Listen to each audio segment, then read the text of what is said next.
Huwag ka nang lumayo ng tingin. Diyan lang sa tabi-tabi mo, sa loob mismo ng Senado, simulan mo na.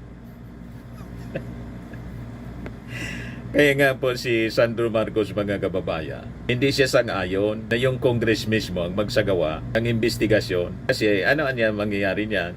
Iimbestigahan namin yung aming sarili. Pero kung gusto mo, maimbestigahan yung sarili ninyo, o di imbestigahan ninyo yung Senado mismo. Yung mga kapwa mo senador, simulan na ninyo. Simulan niyo kay Bongo.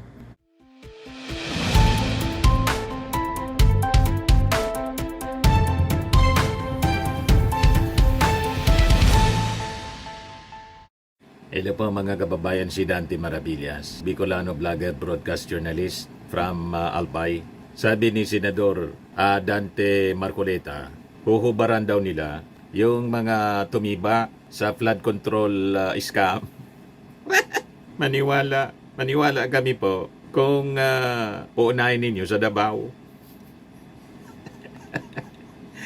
Yung flood control sa Davao kasi 51 billion ang pork barrel fund na nakuha ni Pulong during the previous administration. Pero binabaha pa rin yung Davao. Ang nagpost mismo the other day, mga kababayan, si Noel Duterte, kamag-anak ni Digong. Ito yung sabi ng Abante News Radyo. Senado hubaran mga tumiba sa flood control scam. Sige, simulan mo na.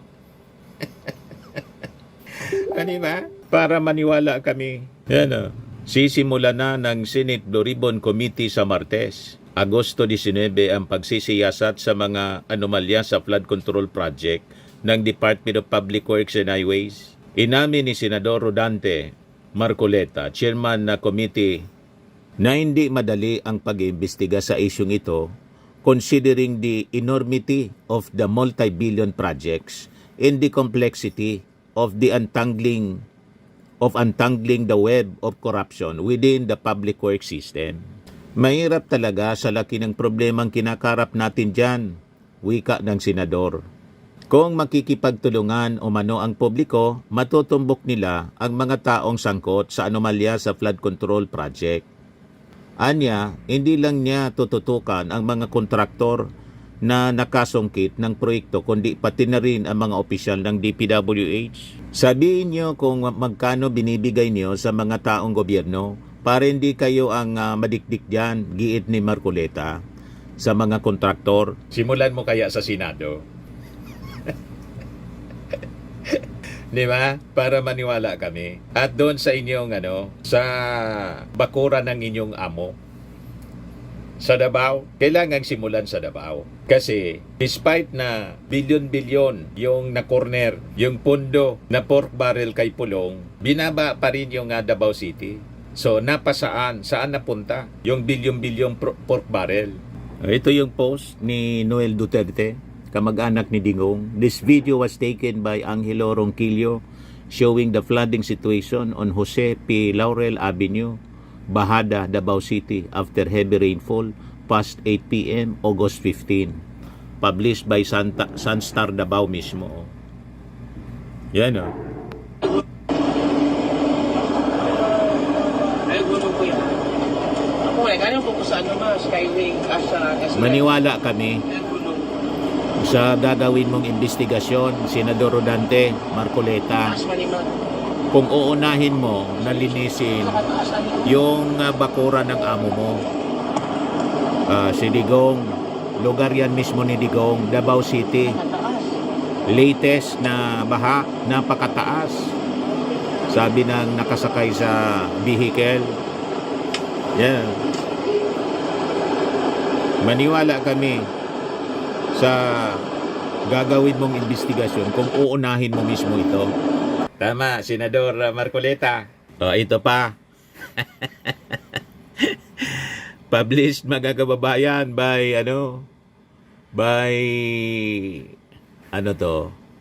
Billionario News. Yan Otol ni Senator Bongo, may 326 million flood control projects sa Davao. 5 flood control projects sa Davao na may kabuang halaga 326 million pesos ang nakupo o na-corner ng Alfrego Builders in Supply pagmamay-ari umano ng kapatid ni Senator Bongo ayon sa listahan ng Sumbong sa Pangulo.ph ni President Ferdinand Marcos Jr. Iniulat ng Billionaire News Channel. Yan ang unahin mo. Pag ginawa po ninyo yan, Senator Rodante, Marcoleta, baka maniwala kami sa investigasyon nyo dyan sa Blue Ribbon Committee. At saka, yung kinasangkutan ni Chis Escudero, ang inyong kaalyadong Senate President.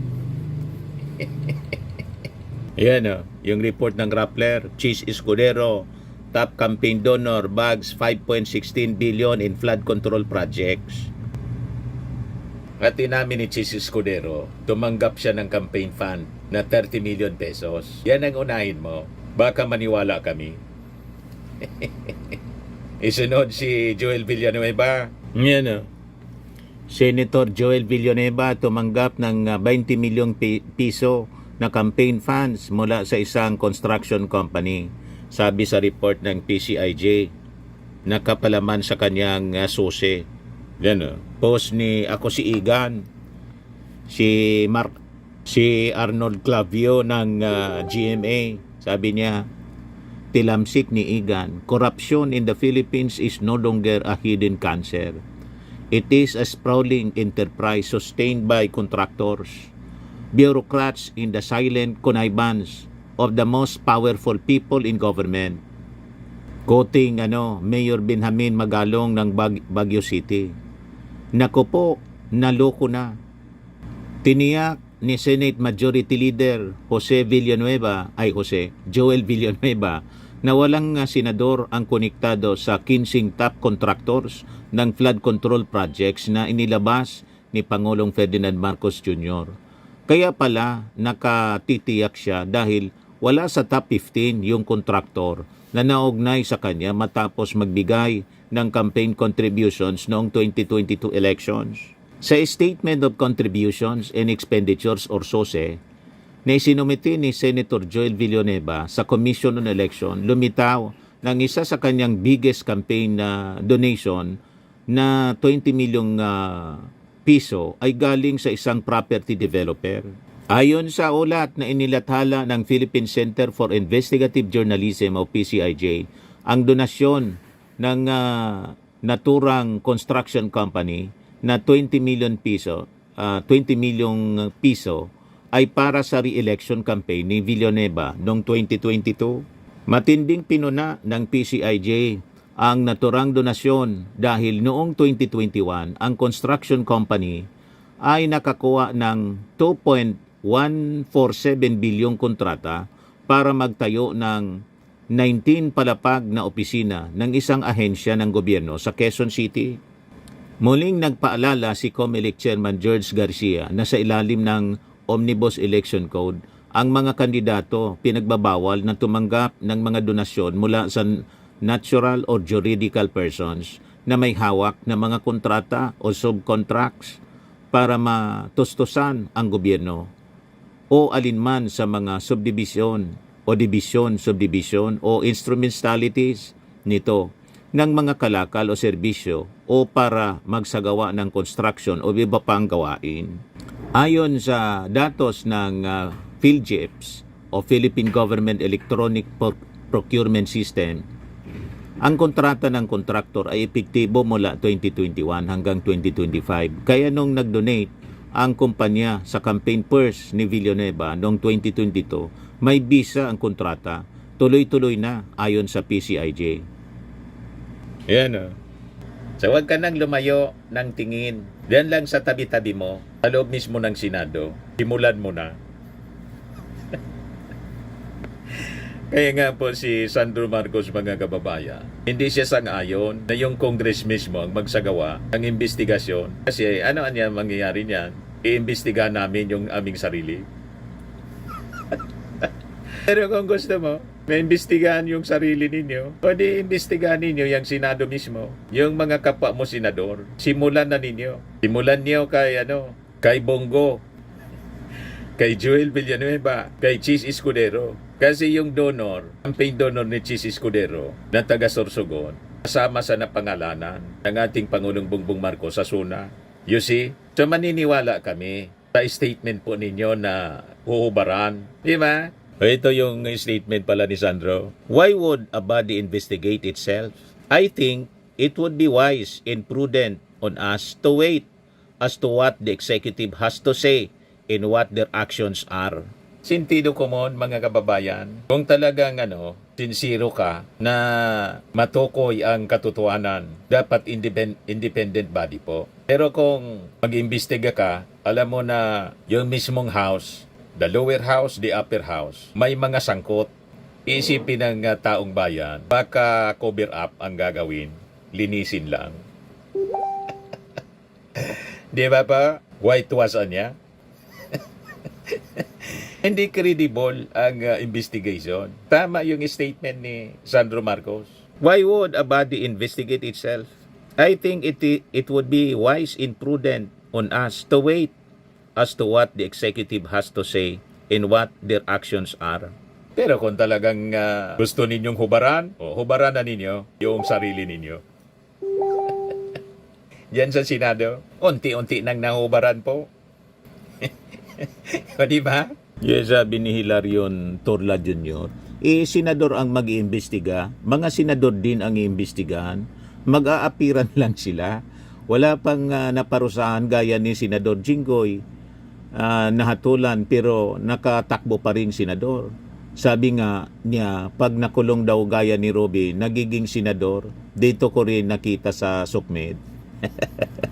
Sabi ni Jonathan Otsorom, unahin mo si Chis Escudero at Joel Villanueva na parehong tumanggap ng campaign contributions mula sa flood control contractors. Sabi ni Antonio Santos, ibaon nyo na lang sa limot yan. Wala namang mangyayari kung iimbestigan pa yan tapos at ubos na yung pera. Sabi ni Socorro Tagayon, ipakita mong fair ka. I-acquit mo na naman ang allies mo kaya ipunusto ka dyan unanimously. Duda talaga yung mga mamamayang Pilipino na whitewash ang gagawin. I-acquit yung mga kalyado. Sabi ni Mario Gracia, absuelto rin tiyak ito. Chis Escudero, top campaign donor, bags 5.16 billion in flood control projects. Sabi ni Adonis Simeon, nakakalungkot na naman ang resulta kung ang senador na naman ang mag-iimbestiga kasi pagtatakpan na naman nila ang mga kaalyado nilang magnanakaw. Sabi ni Gerald Parino, wala din namang mangyayari kung iimbestigan yan, lalo na kung may korap sa Senado.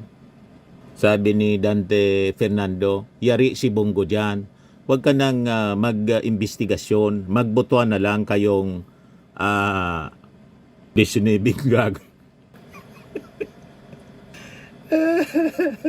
Walang tiwala mga kababayan sa 19 mga senador. Kung ang manguna po sa investigasyon, si Risa Ontiveros, baka credible yung investigasyon. Di ba? Pero kung si Marcoleta, duda po mga mamamayang Filipino, lalo tang mga nasasabit na pangalan, kakilala niya at kaalyado niya. Di ba? Sabi ni Vince Bundok, flood control nung panahon ni Duterte, kaninong bulsa kaya napunta? Marami, matindi. From 2016 to 2022. Billion po. Sabi ni Nelis Gusa, sige, imposan mo na. Ang buong bansa is watching. You better not be biased with your fellow senators. We deserve better. No more Duterte. Sabi ni Mario Gracia, siguradong absuelto ito. Si Bongo. Yan o. Anyway, sige, simulan mo na.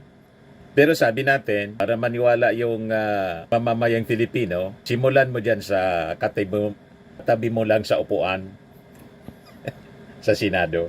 Di ba?